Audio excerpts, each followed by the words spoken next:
तो अस्सलाम वालेकुम स्टूडेंट्स, आज का हमारा टॉपिक है one resume for all topics, यानी कि एक ही रिज्यूमे बताऊंगा, सिंगल रिज्यूमे।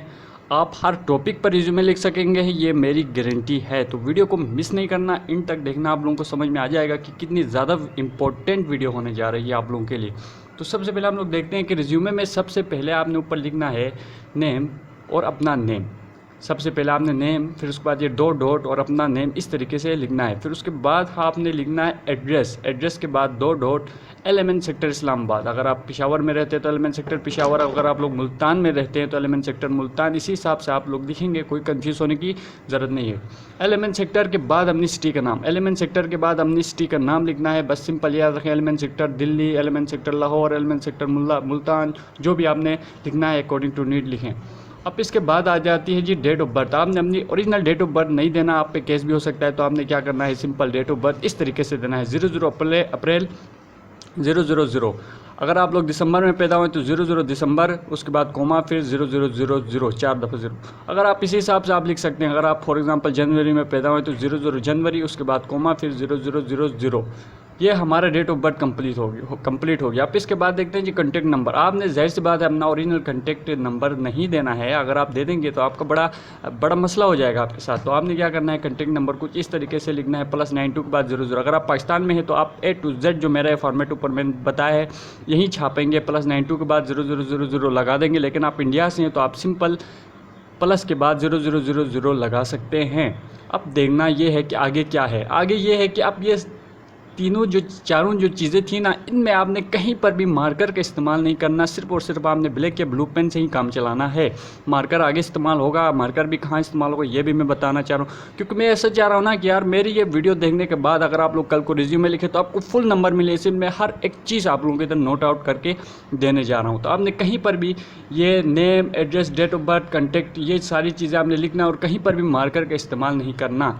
अब इसके बाद देखें जी, अब इसके बाद आपने मेन हेडिंग लगानी है ऑब्जेक्टिव। सही हो गया। ऑब्जेक्टिव में आपने मार्कर का इस्तेमाल करना है, ब्लैक मार्कर, ब्लू मार्कर, आपकी मर्जी है। मार्कर का इस्तेमाल करें। कोने में जिस तरह मैंने हेडिंग दी है आप इसी तरह हेडिंग दें, अंडरलाइन के साथ दें तो बेहतर है, नहीं तो ऐसे भी दे सकते हैं।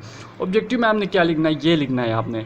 ऑब्जेक्टिव मैंने आपको ये जो ऑब्जेक्टिव बनाया ये हर टॉपिक के लिए चलेगा। आई एम फॉर एग्जाम्पल हमारा ऑब्जेक्टिव है जी, I am looking for a job opportunity where I can excel my personality. I am writing this resume to utilize my skills and to become part of your organization। Best of best ये objective है आपका। मैंने बहुत ही ज़्यादा ढूंढ के कहीं से भी ला के ऑब्जेक्टिव बराबर किया है। तो ये बेस्ट ऑब्जेक्टिव है, ये हर टॉपिक के लिए चलेगा।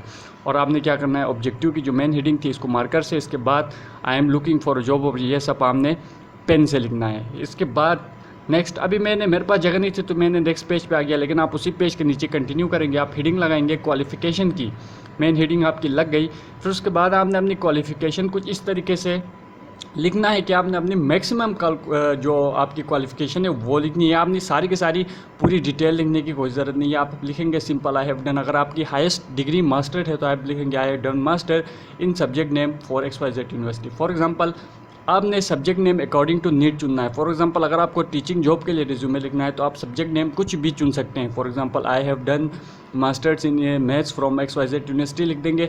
लेकिन अगर आपने किसी उसके लिए लिखना है, क्या बोलते हैं, बैंकिंग के लिए, तो आपको पता है बैंकिंग में मैथमेटिक्स चलती है, तो आपने क्या लिखना है, I have done master in maths from XYZ university. इसके अलावा अगर आप लोगों ने किसी क्या बोलते हैं यार उसको, अपना जो न्यूज़ के इदारे से रिलेटेड, कोई मीडिया से रिलेटेड कोई फील्ड के लिए अप्लाई करना है तो आप लिखेंगे I have done masters in mass communication, या फिर कोई और चीज़ से अकॉर्डिंग टू नीड लिख के फिर XYZ यूनिवर्सिटी। तो आप लोगों को उम्मीद है समझ में आ चुका होगा। फिर इसके बाद हमारी जो अगली हेडिंग है, मेन हेडिंग है, इंपॉर्टेंट हेडिंग है एक्सपीरियंस। कि आपने बताना है कि यार आपका क्या एक्सपीरियंस है, कि आप के अंदर कुछ ना कुछ तो एक्सपीरियंस होगा इस फील्ड के हवाले से, तो वो आपने लिखना है। तो मेन हेडिंग लगा ली हमने एक्सपीरियंस। फिर उसके बाद हम पॉइंट बना के पहला पॉइंट में हम लोग लिखेंगे I have 2 years of experience in dash. I have 2 years of experience in according to need. According to need का मतलब फिर से वही है कि आपने अकॉर्डिंग टू नीड लिखना है। अगर आप लोग को टीचिंग जॉब के हवाले से तो आई have 2 years experience in teaching. अगर आप लोगों को क्या बोलते हैं यार कि किसी और चीज़ के लिए, फॉर एग्जाम्पल अगर आप लोग को बैंकिंग के हवाले से रिज्यूमे लिखना है तो आप इधर लिखेंगे I have 2 years of experience in banking. इस हिसाब से आप लोग लिखें। उम्मीद से समझ में आ गया होगा। फिर उसके बाद आपने लिखना है I have done 2 years course of according to need from XYZ Z organisation. तो अकॉर्डिंग टू नीड का मतलब आपको फिर से समझ में आ चुका होगा, आपने अकॉर्डिंग टू नीड लिखना है। अगर आपने टीचिंग जॉब के लिए करना है तो आप अकॉर्डिंग टू नीड के इधर लिखेंगे कि I have done 2 years of course of teaching from XYZ organisation. तो ये हो गया जी, बहुत इजी है, हलवा है हलवा। तो इसके बाद आप लोग वर्किंग का हेडिंग लगाएंगे। मेन हेडिंग होगी आपकी वर्किंग की। वर्किंग का मतलब यह है कि आप करेंटली क्या काम कर रहे हैं। तो वर्किंग में हम लोग जल्दी से देख लेते हैं कि वर्किंग में इन्होंने इधर लिखा है कि currently I am working in XYZ organisation as according to need. फिर से अगर आप लोग को टीचिंग के हवाले से आपने रिज्यूमे लिख रहा है तो आप वर्किंग में लिखेंगे currently I am working in XYZ organisation as a teacher. अगर आप लोग को बैंकिंग के हवाले से लिखना है तो currently I am working in XYZ organisation as a banker या बैंक मैनेजर। तो उम्मीद है आप लोगों को समझ में आ चुका होगा। तो इसके बाद देखते हैं, इसके बाद आपने अगली हेडिंग लगानी है नीचे पेज में। मेरे पास जगह नहीं है इसलिए मैंने नया पेज खोल लिया, आपने उसी पेज में कंटिन्यू करना है। 1 पेज में ये रिज्यूमे कंप्लीट हो जाता है। तो आपने स्किल्स में लिखना है, स्किल्स में आप छाप दें यार, आपके अंदर कोई स्किल्स हो या ना हो आप छाप दें, कोई मसला नहीं होता। फॉर एग्जाम्पल मैंने यहाँ पर 3 स्किल्स मेंशन की हैं, video editor, content writer, Photoshop expert.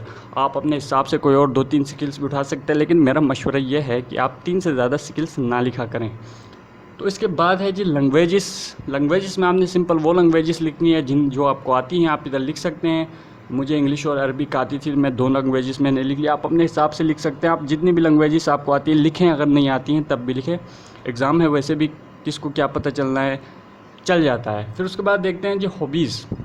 Hobbies में आपने जनरली अपनी हॉबीज़ लिखनी होती हैं। फॉर एग्जांपल आपको बुक रीडिंग पसंद है, आपको आउटडोर गेम्स खेलना पसंद है, आपको पेंटिंग पसंद है, आपको क्रिकेट खेलना पसंद है, आपको जो भी आपको पसंद होगा वो आप लिख लेंगे सिंपल। और ये आपकी हॉबीज़ वाला सेशन कंप्लीट हो गया। अब इसके बाद सबसे ज़्यादा इंपॉर्टेंट जो है ना सेक्शन है ना, सबसे ज़्यादा इंपॉर्टेंट चीज़ यार जिस पे आपने सबसे ज़्यादा तवज्जो देनी वो जी सब्सक्राइब का बटन। भाई लोग आप सब्सक्राइब नहीं कर रहे आजकल, तो सब्सक्राइब करो, लाइक करो और कमेंट लाजमी किया करो। आपके सारे कमेंट रीड आउट होते हैं। और आपको अगर किसी टॉपिक पर कोई मसला आता है तो पूछ लिया करो, आपको आगाही मिल जाएगी। इसी के साथ वीडियो एंड करते हैं। अल्लाह हाफिज़, अपना ख्याल रखें।